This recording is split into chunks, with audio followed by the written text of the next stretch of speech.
अनीता की खूबसूरती के किस्से कॉलेज में हर एक की जुबान पर थे। वह जब कॉलेज आती तो हर और एक समासा बंध जाता था। वह हरियाणा के एक छोटे से शहर सिरसा के नामी वकील की बेटी थी और बेहद खूबसूरत व प्रतिभाशाली थी।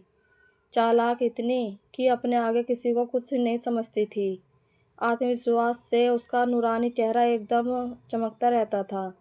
वह मुस्कुराती भी तो ऐसे जैसे सामने वाले पर एहसान कर रही हो। कॉलेज में एक रसूख वाले नामी वकील की बेटी यदि होशियार और सुंदर हो तो उसके आगे पीछे घूमने वालों की लिस्ट भी लंबी ही होगी। लेकिन अनीता ने सब युवकों में से नीलेश को चुना, जो गरीब और हर वक्त किताबों में खोया रहता था। वह अनीता का ही सहपाठी था और गांव के एक गरीब किसान का बेटा था। उसके पिता का असमय निधन हो गया था, इसलिए बड़ी मुश्किल से विधवा माँ नीलेश को पढ़ा रही थी। वह नीलेश हर समय अपनी पढ़ाई में व्यस्त रहता था। अनीता को तो नीलेश ही पसंद आया क्योंकि वह लंबा, हैंडसम और मेहनती नौजवान था। अनीता जब तब कुछ पूछने के बहाने उसे अपने नज़दीक लाती गई और देखते देखते उनकी दोस्ती की चर्चा अब पूरे कॉलेज में होने लगी। नीलेश खोया खोया रहने लगा। धीरे धीरे इस मेधावी छात्र की पढ़ाई जहाँ ठप सी हो गई, वहीं अनीता जो पढ़ाई में औसत दर्जे की थी, अब वह उसके बनाए नोट्स पढ़कर फर्स्ट आने लगी। इस सब में नीलेश की मेहनत होती। वह रात भर उसके लिए नोट्स बनाता, उसके प्रैक्टिकल की फाइल्स बनाता, लैब में एक्सपेरिमेंट्स वह करता, लेकिन उसकी मेहनत का सारा फल अनीता को मिलता।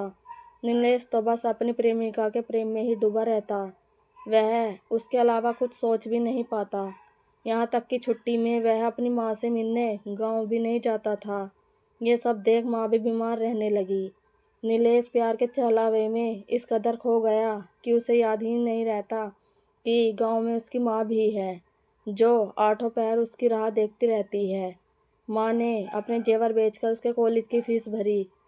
माँ बड़े किसानों के यहाँ धान साफ करके उसकी पढ़ाई का खर्च पूरा कर रही थी। उनके प्रति चाहकर भी नीलेश नहीं सोच पाता, क्योंकि अनीता के साथ उसके प्रश्नोत्तर बनाना, फिर उसके घर जाना, वह कहीं जा रही हो तो उसे साथ ले जाना, उसके संग पिक्चर व पार्टी अटेंड करना, ये सब काम वह करता। वह इन सब में इतना थक जाता कि उसे अपना भी होश ना रहता। कॉलेज की गैदरिंग में उसने अनीता को देखकर ही यह गीत गाया था। एक शेर सुनाता हूँ मैं, जो तुझको मुखातिब है, एक हुस्न परी दिल में है जो तुझको मुखातिब है। इस गीत को गाने में वह इतना तन्मय हो गया था कि बड़ी देर तक तालियां बजती रही थी, पर वह सामने कुर्सी पर बैठी अनीता को ही ताकता रहा और उसके कान में तालियों की आवाज़ भी जैसे नहीं पड़ रही थी। अनीता का सिर गर्व से ऊंचा हो गया था। सारे कॉलेज में वह जूलियट के नाम से जाने जाने लगी थी। हालांकि उसने इस प्यार में अपना कुछ नहीं खोया। नीलेश ने उसे कभी उंगली से भी नहीं छुआ था। इधर एग्ज़ाम होते होते अनीता का मुंबई में रिश्ता तय हो गया। अनीता को क्या फ़र्क पड़ना था, वह तो मस्त थी, कभी प्रेम में पड़ी ही नहीं थी। वह तो मात्र मनोरंजन और मतलब के लिए नीलेश को इस्तेमाल कर रही थी। आखिर रिजल्ट आया। अनीता अव्वल आई, पर नीलेश 2 विषयों में लटक गया। उसका 1 साल बर्बाद हो गया।